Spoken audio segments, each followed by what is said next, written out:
کوئی ایک بھی جگہ ایسی نہ تھی جو ان کے قہر سے محفوظ رہی ہو۔ پرندے، تتلیاں، بھنورے اس بستی سے ہجرت کر کے چلے گئے تھے، کافی فاقوں سے مر گئے تھے۔ جانور اپنی جانوں کی حفاظت نہیں کر سکتے تھے۔ ان کو راستوں، گلیوں، کوچوں میں پتھر مار کر اور چھری پھیر کر قتل کیا جانے لگا۔ بھلا جہاں انسانی جان کی کوئی قیمت نہ ہو، وہاں دوسری مخلوق کی کیا مجال کہ جی کر دکھائے۔ ان مادہ پرست راکشسوں نے فطرت کے ہر رنگ کو بے رنگ اور بدبودار کر دیا، یہاں تک کہ ان کے حکمرانوں نے اپنے لوگوں کا بھی جینا دشوار کر دیا تھا۔ ان کے حکمران بڑے ظالم اور وحشی تھے، جنہوں نے ہر طرف لوٹ کھسوٹ مچا رکھی تھی۔ لوگوں کا روزگار ختم ہو گیا تھا، مہنگائی اتنی بڑھا دی تھی کہ لوگ غریب سے غریب تر ہوتے جا رہے تھے۔ وہ اتنے بے سہارا، لاچار اور مجبور ہو گئے تھے کہ 2 وقت کی روٹی جٹا نہیں پاتے تھے۔ ان غریبوں کے مال مویشی سوکھ کر کانٹا ہو گئے تھے، اناج مہنگا ہو گیا تھا، لوگ بھوکے مرنے لگے تھے۔ کوئی ان کا پرسا حال نہ تھا۔ جو لوگ لوٹ کے مال سے مالدار ہو گئے تھے، وہ زیادہ حریص ہو گئے تھے۔ جھوٹ، فریب، مکاری، دھوکہ، منافقی ان کی عادت بن چکی تھی۔ ان کو کسی پر بھی دیا نہیں آتی۔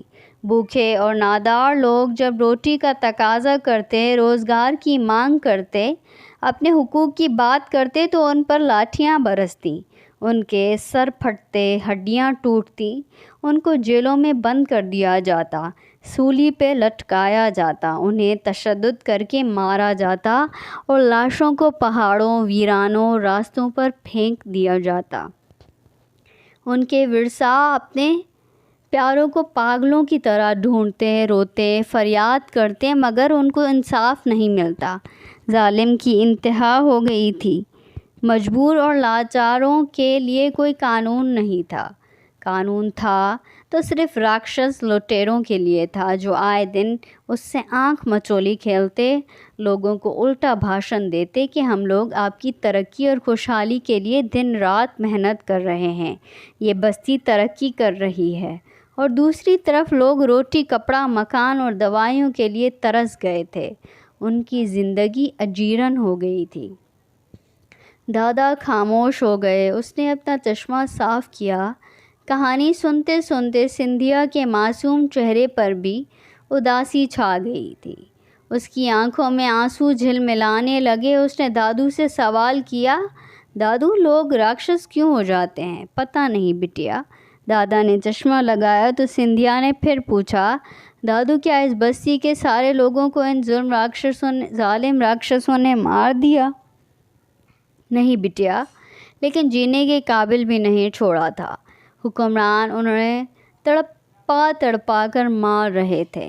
پھر ایک دن اس بستی پر برسات ہوئی، جو ہر سال ہوتی تھی، جیسے ہمارے یہاں ہوتی ہے۔ دادو، ہمارے یہاں تو مونسون کی بارش ہوتی ہے نا؟ وہاں بھی ویسی بارش ہوئی تھی؟ سندھیا نے پوچھا۔ ہاں، لیکن اس دفعہ بارش تھوڑی زیادہ تھی۔ حکمرانوں کو محکمہ موسمیات والوں نے پہلے ہی بتا دیا تھا، لیکن انہوں نے کوئی تیاری نہیں کی، کیونکہ ان کو اپنے لوگوں کی کوئی چنتا نہیں تھی۔ وہ انسان ہی نہیں سمجھتے تھے۔ بارش تیز برسنے لگی تو لوگ پریشان ہو گئے۔ انہوں نے اتنی بارش پہلے نہیں دیکھی تھی۔ نہ ہی حکمرانوں نے انہیں بتایا تھا کہ اس دفعہ زیادہ بارش ہوگی اور بہت نقصان کر سکتی ہے۔ دادو کے چہرے پر اداسی کی چھایا بڑھتی جا رہی تھی، اور سندھیا کا معصوم چہرہ تجسس سے لبریز ہو رہا تھا۔ اس نے دادو سے پھر سوال کیا، دادو، مونسون تو نارمل ہوتا ہے نا؟ ہمارے یہاں تو سب انجوائے کرتے ہیں، پھر کیا ہوا؟ اس دفعہ ان لوگوں کے ساتھ بہت برا ہوا بٹیا۔ دادو کی آنکھیں بھر آئیں۔ انہوں نے منہ پھیر کر آنسو پونچھے، چشمہ صاف کیا اور کہنے لگے، حکمرانوں کی نااہلی اور کرپشن کی وجہ سے بارش سیلاب بن گئی۔ جو سندھو پہلے پانی کے لیے برسوں سے ترس رہی تھی، اس میں پانی بڑھنے لگا۔ بستی میں چاروں اور پہاڑوں سے پانی بہتا، چھوٹے ڈیم توڑتا سندھو کی طرف بڑھنے لگا۔ اس کے راستے میں ظالم حکمرانوں، ان کے کرپٹ رشتہ داروں اور دوستوں نے جو باغات لگائے تھے، گھر بنائے تھے اور جو ان کی فصلیں کھڑی تھیں، ان کو بچانے کے لیے وہ پانی کو سندھو میں جانے سے روک رہے تھے۔ غریبوں کے گاؤں اور زمینوں کو ڈبو رہے تھے۔ وہ ایسا 10-12 سال پہلے بھی کر چکے تھے، لیکن اس وقت سندھو کے کنارے پر آباد گاؤں اجڑے تھے۔ انہوں نے دنیا کو وہ تباہی دکھا کر بھیک میں بہت پیسے بٹورے تھے اور سارے ہڑپ کر گئے تھے۔ غریبوں کو کچھ نہیں ملا تھا، لیکن حکمرانوں کا نالائق ٹولہ ارب پتی بن گیا تھا۔ اس دفعہ بھی انہوں نے ایسا ہی سوچا تھا، اس لیے وہ پانی کو سندھو میں جانے نہیں دے رہے تھے۔ پانی اپنی ماں سندھو سے ملنے کے لیے تڑپ رہا تھا۔ یہ ظالم اسے کبھی ایک طرف کبھی دوسری طرف گھما رہے تھے، اور پانی غصے میں غضبناک ہو کر گاؤں کے گاؤں اجاڑ رہا تھا۔ معصوم بچے، بوڑھے، عورتیں، مرد، جانور، کھیت، سب کو ڈبو رہا تھا۔ جھیلیں بھر گئی تھیں، لوگوں کے ساتھ جانور بے بسی کے عالم میں مر رہے تھے، بچنے کے لیے بھاگ رہے تھے۔ چاروں اور تباہی اور بربادی تھی۔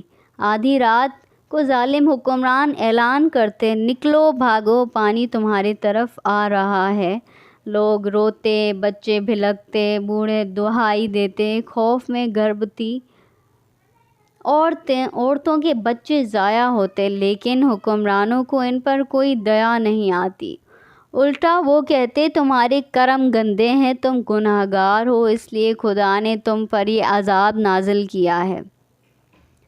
ظالم حکمرانوں کی لالچ، حرص، حرام خوری اور کرپشن کی وجہ سے لوگوں پر جو مصیبت آئی تھی، اسے وہ معصوم لوگوں کے کھاتے میں ڈال رہے تھے اور دنیا سے بھیک مانگنے کے لیے کشکول اٹھائے گھوم رہے تھے کہ ہم غریب ہیں، اس مونسون کی بارش نے دیکھو ہمارے لوگوں کا کیا حال کیا ہے، خدا کے واسطے ہمیں بھیک دو، ہمارے لوگ مر رہے ہیں۔ ان کے چینل اشتہار چلاتے، لوگوں سے چندے کی اپیلیں کرتے، ہماری مدد کرو، لیکن خود کھرب پتی ہونے کے باوجود اپنی جیب سے ایک پیسہ دینے کو تیار نہیں تھے۔ دنیا کے ملکوں نے انہیں پیسے اور سیلاب سے متاثرہ لوگوں کے لیے بہت سارا سامان دیا۔ یہ پہلے کی طرح وہ بھی ہڑپ کر گئے، لیکن سیلاب کے ستائے لوگوں کی کوئی مدد نہیں کی۔ وہ بیچارے راستوں پر، چوراہوں پر پڑے روتے رہتے، بھوک پیاس میں تڑپتے، بیماریوں سے مرتے، لیکن حکمران ان کا حال پوچھنا بھی گوارا نہیں کرتے۔ صرف کچھ فلاحی ادارے تھے، ان سے جتنا ہو سکتا ان بے سہارا لوگوں کے لیے کھانے پینے، دوائیاں اور دوسرا ضروری سامان پہنچاتے۔ لوگوں کا بہت برا حال تھا۔ بھگوان کسی کو بھی ایسے برے دن نہ دکھائے، ایسے جینے سے تو اچھا ہے انسان مر ہی جائے۔ اور وہ آہستہ آہستہ مر رہے تھے۔ روزانہ 25-30 مرتے، جن میں بچے، بوڑھے، جوان اور عورتیں ہوتی۔ بستی ان کے لیے نرک بن گئی تھی اور وہ عذاب جھیل رہے تھے، وہ بڑی تکلیف میں جی رہے۔ سیلاب کا پانی ان کے لیے تیزاب بنتا جا رہا تھا۔ بیماریاں پھیل رہی تھیں، ہر طرف صرف درد تھا اور بے بسی کا عالم تھا۔ دکھ اب دادو کی برداشت سے باہر ہو رہا تھا، وہ اپنے آنسو روک نہیں پا رہے تھے۔ سندھیا بھی کہانی سن کر اداس ہو گئی تھی، اس کا خوبصورت چہرہ مرجھایا ہوا تھا۔ اس نے دادو سے اچانک عجیب سوال پوچھا، دادو، لوگ اتنا ظلم کیوں سہتے ہیں؟ ظالم حکمرانوں کے خلاف بغاوت کیوں نہیں کرتے؟ کیا ان سے ڈرتے ہیں؟ سندھیا کے اس اچانک سوال نے دادو کو چونکا دیا۔ وہ حیران ہو کر سندھیا کو دیکھنے لگے تو سندھیا نے کہا، بتائیں نا دادو، لوگ اتنا ظلم سہ کر چپ کیوں رہتے ہیں؟ سندھیا کے ایسے سوال دادو کو پریشان کر دیا کرتے تھے۔ وہ اس ننھی گڑیا کو ایسے سوالوں کا کیا جواب دے جن کا اسے خود بھی پتہ نہیں ہوتا۔ دادو نے کہا، بٹیا، ظلم اور جبر جب حد سے بڑھ جاتا ہے اور اس سے نکلنے کا مظلوم کو کوئی راستہ دکھائی نہیں دیتا تو وہ اسے اپنا مقدر سمجھ لیتا ہے۔ پھر وہ پرارتھنا کرتا ہے، دعائیں مانگتا ہے، ظالم کو کوستا ہے اور صبر کرتا ہے۔ دادو رکے تو سندھیا نے پھر سوال کیا، دادو کیا پرارتھنا سے ظلم ختم ہو جاتا ہے، ظالم مر جاتا ہے؟ دادو نے کہا، نہیں بٹیا، پرارتھنا سے نہ ظلم ختم ہوتا نہ ہی ظالم مرتا ہے، بس مظلوم کو کچھ وقت کے لیے تھوڑا سکون ملتا ہے۔ ظالم تو تب مرتا ہے جب مظلوم ظالم سے لڑنے کا فیصلہ کرتا ہے، جب مظلوم کو اپنی طاقت کا اندازہ ہو جاتا ہے، جب وہ اس بات کے لیے تیار ہو جاتا ہے کہ وہ ظلم سہ سہ کر مر تو ویسے ہی رہا ہے، تو پھر کیوں نہ لڑائی کرتے ہوئے مرے؟ اگر جیت گیا تو ظالم اور ظلم سے نجات مل جائے گی، وہ اور اس کی آنے والی نسلیں ہمیشہ کے لیے آزاد ہو جائیں گی۔ چلو بٹیا، کہانی ختم ہو گئی، چلو اب جا کر سو جاؤ، رات بہت ہو گئی ہے، کل اسکول بھی جانا ہے، مجھے بھی نیند آ رہی ہے۔ سندھیا بستر سے اٹھی اور اپنے کمرے میں جاتے ہوئے دروازے پر رک کر اس نے دادو سے پھر سوال کیا، دادو اس بستی کے مظلوم لوگ لڑنے کا فیصلہ کریں گے؟ دادو نے سندھیا کو اتاولا پن دیکھا تو بولے، ہاں بٹیا، ضرور کریں گے، اب ان کے پاس لڑنے کے سوا کوئی چارہ نہیں ہے، ورنہ ایسے ہی مرتے رہیں گے۔